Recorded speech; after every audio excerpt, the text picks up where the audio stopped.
Well, I wish I could give you the tea, but mine's just a little bit tart, and that's why it's called Leah's Lemonade. And I'm really excited for my next guest because I really, really love him, and I really love how open and available he is. Tank, welcome to the Lemonade Stand. How are you? Thank you. Thank you for having me in the lemonade. You know what I'm saying? You know, it's like tea, but it's just a little more tart. You know what I'm saying? A little more. I love lemonade. I love lemonade. People don't know that lemonade is a good source of fluoride. Okay, let's start there. Lemonade is good. Okay. Right? I digress. Period. No, we love a lemonade endorsement early in the interview. How are you? I'm good. I'm working. I'm traveling. I'm training. Yeah, putting the thirst traps on Instagram. Well, there are people who are in the market for that sort of thing. So, just kind of make sure that we service everybody. Listen, there was no complaints over here. Okay, just let's say that off top. Yes, ma'am. But we are here because obviously you are starring in Lifetime's Lust, which you are playing Trey, which I said this in the press junket, but I meant it. You definitely made me want to cheat. Like I always put myself in the character shoes, like the protagonist, I guess, if Tiffany is one. The whole time I was rooting for her to cheat, obviously until the plot took a turn, and people are gonna have to watch to see that. But you did a good job being an enticer. Thank you so much. Thank you. But I mean, I guess I don't know where that came from. I don't know. I was gonna say this is up your alley. Not to say you be making folks cheat, but I'm just saying if there's anybody to make somebody cheat, I think it was the bald head. It was the swap. You did that. I think that's the question too. Like, how did the bald head play? That was my first time ever being on bald head. Carrie told me that you hated the bald head, but I loved it. It gave you rough around the edges. Like you did your bid. Like you look like you did your bid. Did your bid. And you came home and you was like ready to dance and shut.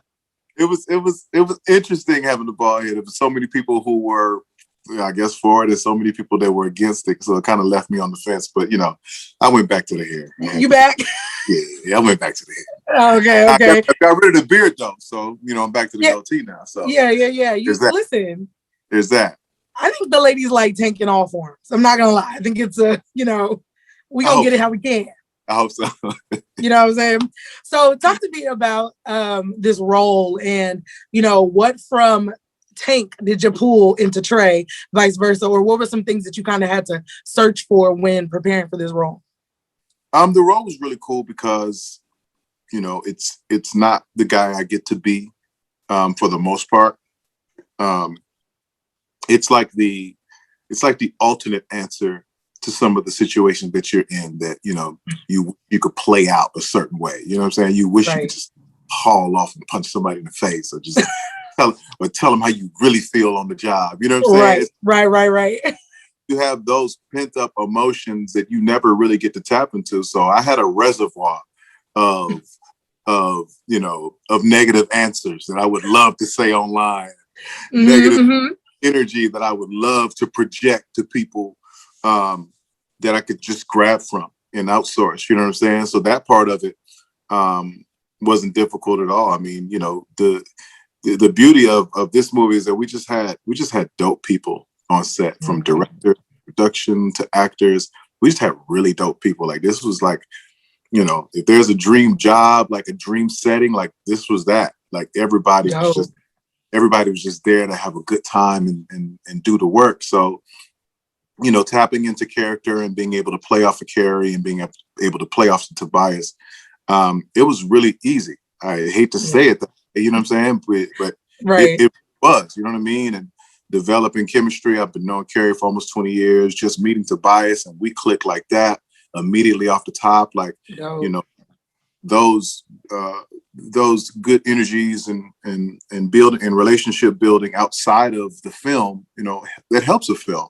You know what I'm saying? When you're on set, when you're able to really talk to each other and communicate about what you want to feel from the other person, or, oh yeah, that was dope. Can you try this and do it? You don't feel a way about it. Like communicating with people who want to see you at your best, and you want to see them at their best. So it was more fun than anything. Yeah, no, it was a good movie. I literally was watching it like the whole time because it kind of left you with I'm trying not to give too much away, but it left you on your toes with the back and forth. Here's crazy. I haven't even seen it. So I'm waiting till Saturday to watch it.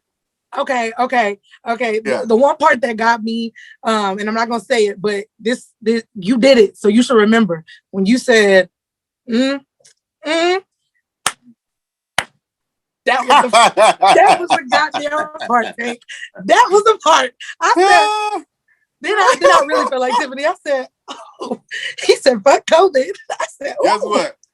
What you just did is like, because everything, like, we have so many edits of so many different parts, so you don't know which edit is going to make it.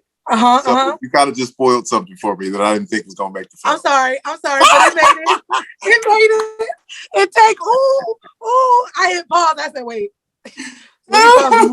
I'm that girl, like, I got to stop, process things, put my emotions through it. Yeah, it was this. We didn't think that was going to make it.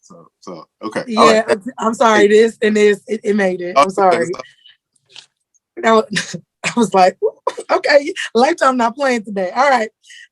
Okay, so I have to ask you this. So I always look at old interviews and look for my questions. And you had said in an interview once that, when it came to getting married the second time, you were almost scared because you said you didn't really have like a blueprint to show you success in a marriage. So it made you really hesitant to get married after your first failed marriage. Do you think that when it comes to Black men in general, do you think that Black men not having that blueprint or that guidance is the reason that we see a lot of infidelity in relationships? Or do you believe that men feel like they can cheat because they know that it's like actually pretty acceptable? I don't know if I ever said I didn't have a blueprint. I have my great grandfather was there to the day he died. My father and mom are still married. They've been married since I was. Well, I guess more so like a rule book. There's no one who can tell you exactly how to do your marriage or your relationship. When you get in it, it's different. You know what I'm saying? Versus what you see. You know what I'm saying? It's always different. You know what I mean? And so, what you kind of realize is that, your parents don't share everything with you. You know what I'm saying? Yeah. Some things you're just gonna have to experience for yourself. And right. And embarking on that, it was like, wow, how do I deal with this? Like, and then it's like the thing where, like, for us men, we don't like to talk about a lot of things. You know what I'm saying? So a lot of the things I'm going through, in my first marriage and in my first divorce, I wasn't able to articulate. I wasn't able to talk to anybody about it. I didn't go get therapy. I didn't seek anybody's counsel. I tried, but it just didn't register the same. And so, because I was also a kid too. So there's that. Yeah. But I think there's a couple factors at play when you talk about marriage, you talk about men, and you talk about cheating. There are so many variables involved. I like to go back to the basics, which I think is communication and understanding what you require from somebody and being honest about if you're going to be able to provide that or not. Yeah. And so it, like, we've kind of created rules for everyone's relationship, which is not cool and not realistic. Everybody's relationship doesn't have to be the same. Like, there are things that can go on in your relationship that I won't allow in my relationship, but your relationship works. Your relationship might last longer than my relationship. Right. With these weird communications that y'all got going on. You know what I'm saying? Like, You might give your husband a weekend pass twice a year. You know what I'm saying? Don't find yourself. Or you may give your wife a weekend pass, you know what I'm saying, once a year when she go to the Barbados with your homegirls. All right, whatever. Right. Don't take it back here. You know what I'm saying? People could die. People could get hurt. But you know what I'm saying? Like, there are people that do that. And then there are people that are like, no way, I wish you would. I'll burn everybody. Like, you have that too. Like, so it goes back to people communicating and being honest about what they are going to be able to deliver. Like, it starts there. It's okay to be honest. Look, I love you. I am mad in love with you. I want to build a future with you. I want you to be my wife. But I may not always, it may not always,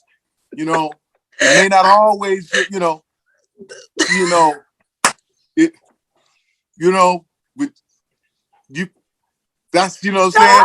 Tank, shut up. And I'm not saying it has to be that way. I'm just giving an example of what communication should look and feel like. You know what I'm saying? And because we very rarely give the woman the option to to give her full disclosure so she can wrap her mind about what she's signing up for. Absolutely. When a woman, listen, because when a woman signs up, she in. No matter what it is. Yeah. A woman will be like, you know what? I can work with that. I can take it. And we'll rock. Like, listen, I've seen women with, challenging men. Challenge, they challenged in their look. They challenged. Okay. They challenged in their pocketbook. Everything. And a woman has said, this right here is mine. I'm signing up for it. I'm all in. A woman can figure it out. And a woman who understands her choices and knows her choices can operate from such a strong space. Like, you know what I'm saying? A woman that supports whatever you are and whatever you're doing, the man is in no greater place than when he is fully supported by a woman. He's in no greater place. So again, back to communication, and to be honest about who you are and what you are able to do and what you can provide, and go from there. Yeah, absolutely. Come on. Listen, I have been a firm believer that Hollywood couples don't subscribe to any like traditional rules. I think you have to be a very special woman to date a man in the industry. That's why I myself have just called that out the game, because y'all be trifling. I'm not generalizing. You married, but y'all be trifling. You know what I mean? Anyway, I'll accept, the y'all. Yeah, you take it. You take it. I don't know what I'm saying. You take it. Like I said. Okay, so we gotta talk about music, because obviously you're multi-talented. Now, I have to tell you this too. I told Sammy this, that "Where's the Lie" on his album was my favorite song on his whole album. You did that. You did that. But I do feel like over the years that you have been one of those R&B artists that have really stayed true to the genre. I think we've seen it kind of wither, and there's always this question about R&B. I think you were one of the few people who were in the beginning and are still carrying that torch. So how do you feel when people have that conversation about R&B dying or not being the same or taking this transition and turn? Because, you hold it down. Well, I'm not afraid to be emotionally available in my music. You know what I'm saying? Like, guys, they have painted guys, they're just all these, weird names if they're emotionally available to their women. They're simps, they suckers, all of these things. And so, kids growing up in that don't want to be called names. They don't want to be bullied. They don't want to be, they don't want to be vulnerable because of that. And so that there's a lack of emotion, true emotion, in our R&B, which is why you're seeing the women shine so much right now at this point in time. Nobody's judging a woman's emotional stability. She's allowed to she's allowed to just be what she is. And I applaud the women for continuing to be that and for doing that, and for right now keeping the R&B genre in the mainstream. You know what I'm saying? Women are I respect it and I love it. And I just encourage the guys, like, don't get caught up into what other dudes think. Like this, right? Like it's the equivalent of being at the club with a section with like 30 dudes, and you in the club, and you buying bottles and throwing ones and all this stuff just to impress other dudes. Like that's what you're doing with your R&B. You're just sitting here calculating the risk based on what other dudes think. I don't do R&B for dudes. I do R&B for women, and the men who love women understand my R&B. That's how it works. You know what I'm saying? So we'll get back to that place, but I'll never stop being in that place. Yes, well, we love to see it. And I think that's why you have such a big following, because people really respect the type of music you make. And speaking of music you make, you have a new single, Can't Let It Show, with the Maxwell. I say Maxwell sample. I know it's from that white woman, but Maxwell sample. That's what we... You can't say from that white woman. You have to say from Kate Bush. I'm sorry. I see your new single with a Kate Bush sample. What made you pay homage to Kate Bush and Maxwell? It starts with Maxwell for me, because being DMV, that's Maxwell was on squad. When they play that Maxwell, the earth stops in the DMV. So it started with him, but when I heard the song one day, and I was like, man, if I could just if I could just borrow from that masterpiece, if I could just borrow a piece of it, I could make something really cool. And the idea of trying to reimagine it and make it mine with, that's the goal. Like, as you're grabbing pieces from other universes, you want to kind of bring it together with your own thoughts and ideas as well. And so the life that provided for the song was something I was going through. So, right. And turning the hook around into not me singing it, but a woman singing. Like the hook is not the hook. They're not my words. They're a woman's words. And so I'm trying to teach the guys, like, don't get to this place to where your woman is no longer emotionally connected to you. Don't get there. You don't want to be there. You know what I'm saying? You avoid this. So hopefully this song teaches and keeps people from getting, to that point. And then, the biggest blessing of them all was Kate Bush clearing it, which she's never ever done before. She's never cleared any of this music. And so she actually cleared it for me. And I couldn't have been more blessed to have that. I mean, Tobias's character needed the song in the movie. He probably wouldn't have been in the situation he was in if he listened to what his woman was saying. Again, not ruining the movie, but he needed the song. Needed the song. He needed a one-on-one session with Tank's music. Okay. And speaking of music, did Bruno Mars, Anderson .Paak ever hit you back? I saw your audition to be a Silk Sonic. What happened? No, did you hear anything back? No, they ain't hit me back. And they left you on red. They left me on red. And not that I hit them personally, but it went viral. They saw it in the streets. They could have said, "All right, Tank, we see you." Or, you know what I'm saying? Or they could have put some praying hands or the other two hands that go up like this. They could have did something. They didn't do nothing, man. You know what I'm saying? So now it's me against them. Tank versus Silk Sonic. Is this a versus or something? What are we doing? Since they don't want to acknowledge the young God out here, you know what I'm saying? Supporting what they're doing, supporting the Silk Sonic, the silk shirts, the polyester suits. I support it all. And I ain't heard back. I ain't heard nothing. Yeah. You better work out. You better do some crunches. Because that's how you feeling. Because I'm coming. I'm not going to wear a shirt. Y'all going to have silk shirts, so I ain't going to have on no shirt. Ooh, you just Sonic, no silk. Just Sonic, no silk. We not talking about the hedgehog. Sonic. Purr. I cannot with you. Tank, I really do love you though, because I just feel like I can read it when I watch interviews and you perform, that you just authentically always show up as yourself, no matter what people think or no matter what anybody says. So I've always loved that about you. So I'm really excited to be talking to you. Now, of course, since we talk about viral news, we got to talk about the fact that you went viral, throwing a little shade about the TGT thing on the Versus. I wasn't throwing shade. Okay. Well, then explain. Are you, Tyrese, and Genuine getting back together for real? Ever? Is there a chance? Don't know, but it wasn't shade. Like Tyrese said, he can't even get a Tekken TGT album, and I'm like, what? You mean we couldn't get you to do a TGT album? Like it wasn't it was just that simple. Like it was fun and funny to me, but everybody took it as like a clap back, and I'm like, I just talked to Tyrese like 4 days ago. Like it's not everybody thinks it is. It's really not. It's not. Okay. But I don't know. But I think it needs to get done. I do. I think it needs to happen, but we'll see. We'll see. Okay. Yeah, we'll be waiting for it. And listen, I'm a Tank stan, and like I said, I do appreciate that you're always authentically you. And I know you tired of talking about your comments about the sucking the dicks, but I agree wholeheartedly with you. I do believe that men do not get the chance to explore sexually in the same way that women get to explore, because women who dated a woman for years and then literally she dates a man and she's straight. Like there's no question about it. We've all been that.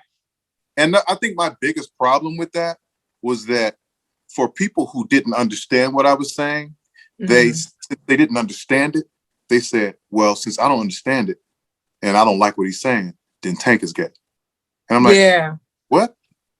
How do we start talking about me? Like, what are we talking about? Like, it went from having a conversation about a hypothetical conversation about somebody else, turning around to Tank is gay. What? Tank said he did it twice. What? What are y'all talking about?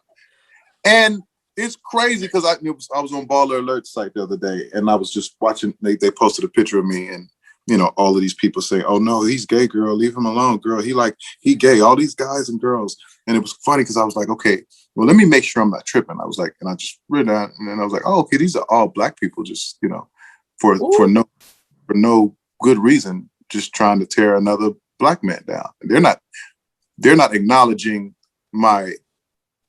or trying to acknowledge a sense of sexuality to build me up. They're trying to use it to tear me down. They're trying to use it as a means to deter people who had a certain fantasy about me away from me, away from my, to keep them from coming to my shows, to keep them from buying my music. And I think that's sad that we do that. You know what I'm saying? Yeah. And Jamie prepared me for this, which is crazy. He said, listen, when you get successful, you're going to be two things. You're going to be gay and you're going to be a sellout. I was like, but I'm not neither one of those people. And you know what I'm saying? And I rock, I love gay people, but I'm not gay. I don't have a problem with gay people. I perform the gay pride. You know what I'm saying? I hate to use the word gay. I love to categorize everybody as human beings. And those are people who have supported me. Those are fans. I went to perform my fans. I always show up for whoever it is. And the fact that Jamie said this to me, and then I'm looking up years later, I'm like, out of the blue. And it would be hurtful if I paid it that much attention, but it's more sad than anything that they won't stop. They won't stop pushing it. They want it to be something negative. They want it to be. I think that also the key factor that I think that what we're not talking about, which is really the bigger conversation, is they're using it to weaponize you. So the reality is like, even if you were gay, so you're not gay, obviously, but even if you were, and what matter? Why are you trying to weaponize it? Why are you trying to use it as something that should completely annihilate me from the musical universe or from Earth itself? Why are you doing that? And why is it our people? Why? That's all I asking why. Like I show up for my people, like, as I can, and I try to represent in a way so that the little boys and girls who look like me, who come from where I come from, that they got a shot. You know what I'm saying? That they walk in the door knowing that, the guy who walked in before them paved the way that was respectable. And that was built off of love and all of these other cool things. And it's just the evil of it all. You know what I'm saying? Yeah. It's best to outshine the beauty of where we are and what we do. And I'm not going to let that happen. I would never let that happen, but I am going to acknowledge it. You know what I'm saying? Yeah. And say to people, like, and call them on their bullshit. You know what I'm saying? So hopefully people can accept that as they choose to be opinionated and lie on my name. Hopefully they can accept the truth that comes back with it. Because I'm always tell my truth. You're gonna always hear from me, whether you like it or not. And I told my mama, hit me the other. She said, "Stop all that cussing." I heard you. I said, "Yeah, but they playing with me though. They don't know me like that. Don't play with me like that." You know what I'm saying? So there's that. Yeah. Well, listen, I appreciate it. And I also think too, that conversation did have a bigger conversation about sexuality in men and what is fluid and what makes someone and what is exploration, that I think that oftentimes Black men don't get to experience, but also in the reality of, talking about just being a Black man and having emotions and having these thoughts, because Black men aren't allowed to be human a lot. You are all or not. And I think that goes back to even what you're saying about R&B and like, being in touch with your emotions and how your woman feels. And those things are always neglected of Black men. They don't get the opportunity, even from childhood. Boys, stop crying. Men don't cry. Those things, having these conversations shifts the narrative. And hopefully, our generation may not see it, but hopefully our kids and our kids' kids, will be change agents because of these conversations. So shout out to you for always being open and honest about your emotions and where you sit and having these conversations, because somebody got to do it. And it may not always be popular, but what I mean, that That makes the difference, you know, further along.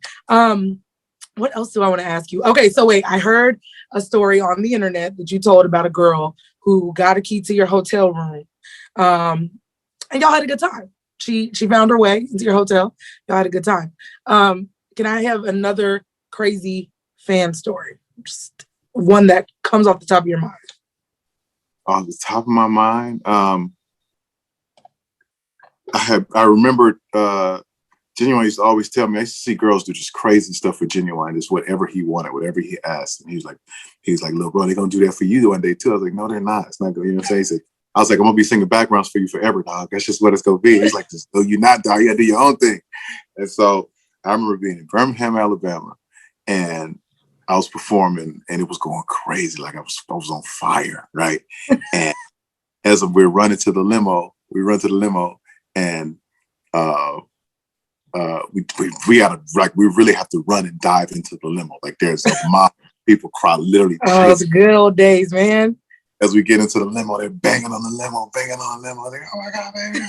They banging. And this girl who's like on the window side, I guess, of the door, she pulls up her shirt and literally smashes her chest onto the window and is holding on to the car as we're trying to pull off. So she's like holding on just to completely explode. And somebody might have rolled down the window and, hey, and had a good time. Offered. All right. I mean, you know what I'm saying? Like, we can't let you stay out here with your chest out. You know what I'm saying? Like, this is wild. Oh, y'all are great guys. Great guys. You should put your chest away. You know what I'm saying? And, if you need to back to your car, you know what I'm saying? Back to your car whenever you want to go back to your car. Yeah. Great men. Making sure she got safety first. Safety. Man, I know y'all live the whole thought lifestyle. Okay, and I'm here at KYS in the DMV. Talk about what growing up in the DMV meant to you and how it shaped you as an artist. It was everything, man. Shout out to every church in the DMV that I've every church in the DMV that I sang and performed at. Every one of them. That's really what, that's what shaped me. My home church, Antioch Baptist Church. Okay. Greater Mount Calvary in DC was another place. At Mount Olive, and I think. Okay. Like, so I mean, like, I've been through the city, right? Okay. But it really shaped me and molded me, man. Big Dog Records, Cliff Jones, Jerry Vines, those guys were the first guys who really saw something great in me and got me to the place to where I got the opportunities to be where I am now. It was just the proving grounds, you know what I'm saying? Like it was what it was. They helped create this monster. And I'm forever thankful, you know what I'm saying? You would think I would think that there would be, because always hate from your hometown, you know what I'm saying? It's always tough to prove whatever you want to prove to your hometown. But when my first record dropped, like it wasn't even a question, you know what I'm saying? Like I was on the mall performing in front of 400,000 people. So always been loved. The love is always gonna be in return. Shoot, I'll see y'all soon actually. So we'll be all right. Yeah. Okay. I'm waiting for the Go-Go record, the Tank Go-Go. We go, what's good? You know what? We gotta do that because I haven't done one. Okay. I haven't. Who do I need to do it with? Which band I need to do it with? I feel like Backyard, but that's like I don't know, maybe give a smaller go-go band like some love. Why can't I go with Backyard? I'm not saying you can't do it with Backyard. They're just the biggest one other than TCB. Well, first of all, they're all big as hell in number because it's like 30 people in the function. I don't know. We're gonna discuss that. I think I'll go with Backyard on this one. I think. Yeah, all right. Tank and Backyard. I'm here for it. Okay. I can't even hear it in my head because Go-Go changes the whole beat. Oh no, I love it though. Oh, I love Go-Go too. Yeah.